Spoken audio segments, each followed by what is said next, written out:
Hello दोस्तों, hope आपकी preparation अच्छी चल रही होगी। मैं रजत। मैंने सिविल सिविल इंजीनियरिंग में लास्ट ईयर गेट में ऑल इंडिया रैंक 348 पाई थी। तो आज मैं अपने कुछ एक्सपीरियंसेस आपसे शेयर करना चाहता हूँ। आपने टॉपर्स का इंटरव्यू, टॉपर्स टॉक वगैरह देखे होंगे, लेकिन हम चूँकि मैं एवरेज स्टूडेंट था तो मैं टॉपर से उतना रिलेट नहीं कर पाता था। तो मैं चूँकि एवरेज स्टूडेंट हूँ तो मेरे एक्सपीरियंसेस शायद आपके काम आ सके। तो मैं इसमें कुछ चीज़ें बताऊँगा, जैसे अभी की सिचुएशन में क्या करें, क्योंकि लास्ट 10 से 15 दिन बाकी हैं, और गेट एग्ज़ाम को कैसे अटेम्प्ट करें मैं उसके बारे में बताऊँगा।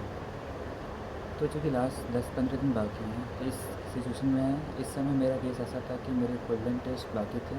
मैं जनवरी 15 से कोल्डन टेस्ट देना चालू किया था और मैं दे रहा था। मेरे कुछ टेस्ट बाकी थे, लेकिन अभी ऐसा था कि मेरे मार्क्स अच्छे नहीं आ रहे थे। मेरे किसी टेस्ट में 60 प्लस मार्क्स आए नहीं थे। अभी तक मेरे मार्क्स 48, 52, 54, 58 ऐसे ही रहते थे कोल्डन टेस्ट में। तो दिमाग में एक बैकग्राउंड क्लियर था कि मार्क्स 60 भी क्रॉस नहीं कर रहे हैं, तो 60 मार्क्स अप्रॉक्सीमेटली, हाँ, 1000 रैंक के नियर अबाउट होता है। तो इस रैंक पे तो मुझे कुछ भी नहीं मिलेगा। तो एक फ़ियर था बैक ऑफ द माइंड। और क्योंकि जनरली जितना मार्क्स टेस्ट सीरीज़ में आता है वो रेप्लिकेट होता है, लेकिन फिर था, इस फ़ियर के साथ मैं मूव किया आगे। और लास्ट में एक दिक्कत और फेस किया था मैं, कि मैं टेस्ट सीरीज़ दे दिया था नियरली 8th 5th तक, 9th तक मेरी टेस्ट सीरीज़ कंप्लीट हुई थी। और फिर लेकिन लास्ट 3-4 डेज़ मुझे अचानक से ऐसा लगा कि मतलब बहुत दिन से मैं टेस्ट सीरीज़ ही बस दे रहा था और मैंने नोट्स रिवाइज़ नहीं किए थे, कि मैं फार्मूलाज भूल रहा हूँ, मैं थ्योरी भूल रहा हूँ। और चूँकि मैं बताया मैं एवरेज स्टूडेंट था, मैं उतना सिंसियर भी नहीं था। तो फिर मैंने शॉर्ट्स नोट्स नहीं बनाए थे, ना ही मैंने फार्मूला की कोई लिस्ट बनाई थी कि जिसे मैं लास्ट मोमेंट पे देख सकूँ। तो लास्ट मोमेंट पे उस डर को ख़त्म करने के लिए कि मुझे कुछ रिवाइज़ नहीं है, मुझे कुछ याद नहीं आ रहा है, तो मैंने क्या किया, सब्जेक्ट वाइज टेस्ट मैंने बचा के रखे थे, मैंने उसको देखना चालू कर दिया। क्योंकि एक सब्जेक्ट वाइज टेस्ट मान लीजिए 25 क्वेश्चन है या फिर 30 क्वेश्चन है, तो एक सब्जेक्ट के most of the 80 to 90% topic cover करते हैं। तो आप उनको देखकर एक मतलब अपने सब्जेक्ट का 80 to 90% रिवाइज़ कर सकते हो, तो एक कॉन्फिडेंस बूस्ट होता है उससे। तो मैंने लास्ट मोमेंट पे वो दी, लेकिन फिर भी एक डर दिमाग में था कि कभी एग्ज़ाम कैसा होगा, नहीं आया ये इस साल रैंक तो क्या होगा। ये डर सबको रहता है, आपको भी रहेगा, इसे आप एलिमिनेट भी नहीं कर सकते। कुछ बच्चे होते हैं जिनका कंट्रोल होता है अपने माइंड पे, वो एलिमिनेट किए रहते हैं इस डर को। तो फिर आप उतने उस लेवल पे हो तो फिर अच्छी बात है। अब मैं सेकंड बात ये बताना चाहता हूँ, मतलब एक पेपर अटेम्प्ट कैसे करें। सर हाँ, दूसरी बात ये कि चूँकि मेरे यहाँ पे टेस्ट सीरीज मार्क्स नहीं आए थे, लेकिन मेरे गेट में 67 मार्क्स आए थे और मेरी रैंक बनी थी 348। अगर वहीं मेरे 5-6 मार्क्स और कम होते तो मेरी रैंक 1000 के बाहर चली जाती। और 348 रैंक पे मुझे मतलब पीएसयूज़ के कॉल आए थे, मतलब कैटेगरी वाइज ओबीसी था, तो फिर मेरे को पीएसयू के कॉल आए थे।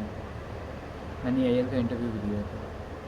तो ऐसा भी हो सकता है, आप इससे भी एक एग्जांपल ले सकते हो, आपके मार्क्स अभी नहीं आ रहे हैं तो इसका मतलब ये नहीं कि गेट में भी नहीं आएंगे। आप पॉजिटिव रहो, एग्ज़ाम अच्छे से दोगे तो आ जाएंगे मार्क्स आपके भी।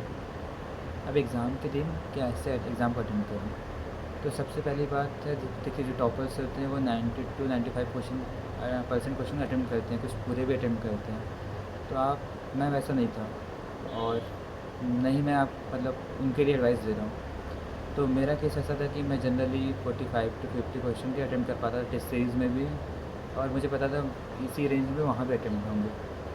तो ऐसा इसलिए होता था क्योंकि मेरी एक्यूरेसी ख़राब थी, मैं एक्यूरेसी बहुत वर्क करता था, क्योंकि मुझे समझ में आ गया था कि गेट एक्यूरेसी वो है, एक्यूरेसी वाला एग्ज़ाम है, गेट एक्यूरेसी टेस्ट करता है। आप बहुत ज़्यादा क्वेश्चन अटेम्प्ट करके आए हैं, उसका कोई मतलब नहीं है, क्योंकि अगर अंत में क्वेश्चन गलत हो जाते हैं तो क्या फ़ायदा। तो मैं खासकर आपसे बोलूँगा, आपकी एक्यूरेसी पे ध्यान दीजिए अगर आप एवरेज स्टूडेंट हैं तो। अगर आपको अपने मार्क्स इंप्रूव करने हैं तो उसके लिए आप प्री डिफाइंड मन में मत लेके जाइए कि हमें बहुत ज़्यादा क्वेश्चन अटेम्प्ट करने हैं। हर क्वेश्चन में एक नर्वसनेस रखें कि हम जल्दी जल्दी इस क्वेश्चन को अटेम्प्ट करें और आगे बढ़ें। ऐसा रखेंगे तो फिर वो अंत में क्वेश्चन छोटे छोटे सिली मिस्टेक से गलत हो जाएगा। इवन मैं तो क्या करता था कि मैं क्वेश्चन प्रॉपरली आराम से रीड कर रहा हूँ, और फिर क्वेश्चन से जो इंपॉर्टेंट डेटा है उसको प्रॉपरली कॉपी में लिखता था कि, और लास्ट में ये भी लिखता था कि किस यूनिट में मेरा फाइनल आंसर पूछा हुआ है। और इसके बाद मैं उस क्वेश्चन को एक प्रॉपर अटेम्प्ट देता था बिना किसी रस के, और इसके बाद ही उसको एक रीचेक देता था, फिर मूव करता था। और इससे मेरी एक्यूरेसी थोड़ी इम्प्रूव होने लगी थी, मतलब टेस्ट सीरीज़ में भी इम्प्रूव हुई थी और इधर भी इम्प्रूव हुई, गेट में भी। और लास्ट में मैंने क्या गलती की थी कि मैं वही मतलब जैसे बता रहा आपको अभी, मैं भी लास्ट में सोचा कि मेरी स्पीड स्लो है, मैंने जल्दी कर मतलब थोड़ा स्पीड बढ़ाते हैं, तो फिर लास्ट में मेरे जो अटेम्प्ट थे वो सारे गलत हुए।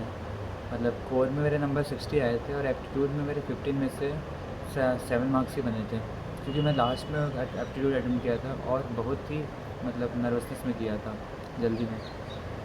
तो ये गलती आप ना करें और इस बात का ध्यान दें कि मतलब अगर आप एक एवरेज स्कोर भी लाते हो तो गेट में ठीक है आपको पीएसयू कॉल आएंगे, अच्छा है। अगर आप वही बहुत अच्छा करने के चक्कर में आपके जैसे आप अंडर 10 आप अंडर 50 स्कोर करने के चक्कर रैंक लाने के चक्कर में आप अपना रैंक बहुत ख़राब भी कर सकते हो। कुछ बच्चे ऐसे थे जिनकी क्लास में परफॉर्मेंस अच्छी थी लेकिन गेट में जाने के बाद 1000 रैंक बनी उनकी, तो इस गलती से बचे हम। होप आपको ये मेरा एक्सपीरियंस काम आए होंगे and all the best for your GATE exam.